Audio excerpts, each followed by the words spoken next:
سيفاجئ العاهل المغربي خلال الفترة القادمة الشعب المغربي بقرارات مهمة تكون في مصلحة المواطن المغربي وتساهم في زيادة الأمن والأمان وتنعش الاقتصاد المغربي، مما سيجعل المغرب تتقدم بقوة نحو الواجهة السياحية في العالم وتشهد مواسم سياحية عامرة مع المزيد من الاستقرار السياحي والأمني والاجتماعي. حتى منشوف ملك المغرب حفظه الله منشوفه أنه بيعطي أراضي للأشخاص يلي بدهم يتزوجوا، يلي ما عندهم يعني مساعدات من الملك المغرب للشعب المغربي يلي ما قادر يعمل بيت ويتزوج. يعني ليلى مثل عنا في مساعدات في مثلا اراضي وقف تتوزع على صحيح. رح يصير بالمغرب رح يوزع اراضي للدوله لناس اللي يقدروا يعمروا ويتجوزوا فيها، يقدر او يعمل مساكن شعبيه للشباب يلي ما عندها سكن. هيدا اللي حيقوم فيه ملك المغرب. خطوه كثير حلوه. اوكي. الجزائر رح نروح للجزائر. نعم.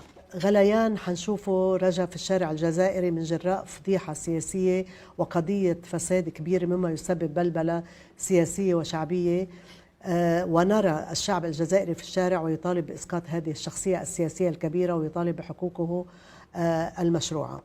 الأمن الجزائري ينتشر في أحد المناطق الجزائرية ويلقي القبض على مجموعة من الجماعات الإرهابية وخصوصا في جنوب الجزائر. نعم. الرئيس الجزائري يتعرض لعارض صحي طارئ وأراه في حالة حرجة وأتمنى له السلامة.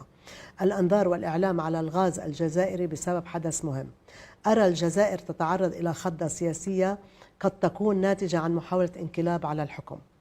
الجزائر خلال العام 2022 ستكون أمام السؤال الكبير: ماذا بعد وإلى أين؟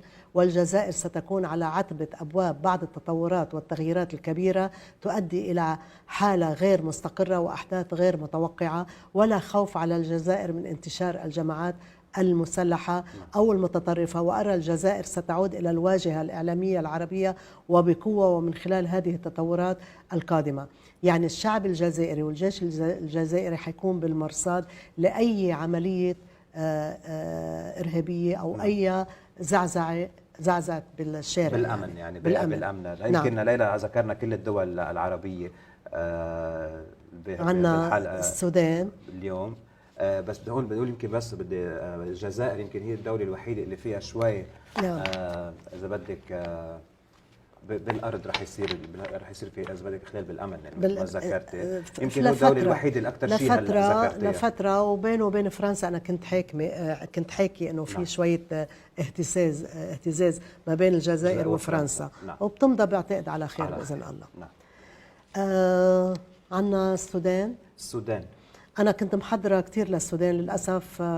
كنت محضره استقاله يلي استقال هلا بالسودان. يعني في توقعات ما قلتيها وصارت باول 2022. هلا بشوف السودان مقبل على احداث وتطورات كبيره وخطيره، وارى بوادر فتنه جديده تهدد السودان، وهناك ارى الجيش السوداني يتدخل وتكون له الكلمه الاخيره على الارض. ارى السودان يتعرض لموجه من الجفاف بسبب سوء المناخ، وقد تسبب هذه الموجه قلق وخوف عند الشعب السوداني، ولكنني ارى السودان بعدين بيتعرض لأمطار موسمية غير مسبوقة مع موجة الجفاف أو العكس.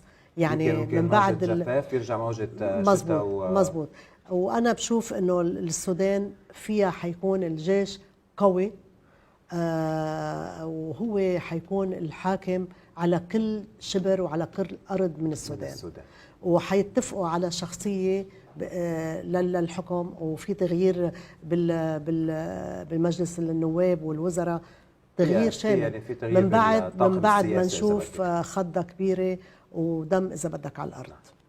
عربيا ليلى رح نحكي توقعات عربيا. بنشوف رجا ضربة عسكرية متبادلة بين إيران والعدو الإسرائيلي نراها حاصلة أو آتية لا محالة، وذلك خلال المرحلة القادمة. وتداعيات هذه الضربة بتأثر على بعض الدول العربية وخاصة لبنان. الأنظار والإعلام على جبل الخليل في قلب فلسطين المحتلة ولحدث مؤسف. المرشد الروحي السيد علي السيستاني سيكون خلال المرحلة المقبلة حديث الناس والإعلام، وستكون الأنظار على منزل السيد السيستاني لحدث مهم. سفارة دولة عربية بتشهد خضة أمنية وأعمال فوضى وشغب على أبوابها، وقوات الأمن في هذه الدولة تستعد وتتدخل، وسنرى قتلى وجرحى على أبواب هذه السفارة. هلا وين وكيف ما بعرف.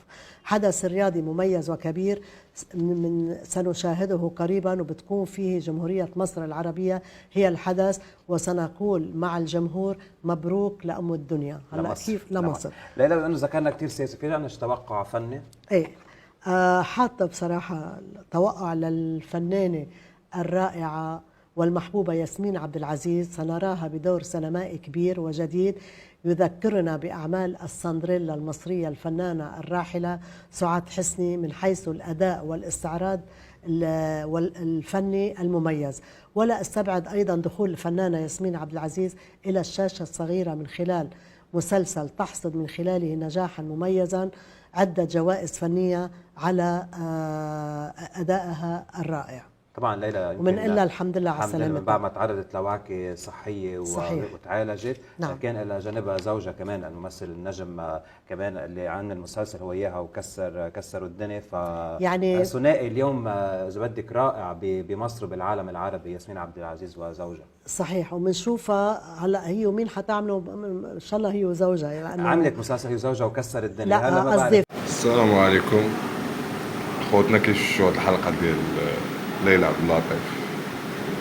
عندي الجزء الثاني، هو الفيديو غادي يكون على ليلى عبد اللطيف شكون هي مع الخدامه وداك الشيء الدراري. خليكم معنا ان شاء الله في الفيديو الجاي، كل شيء غادي يعرف ليلى عبد اللطيف. مرحبا، ابوني.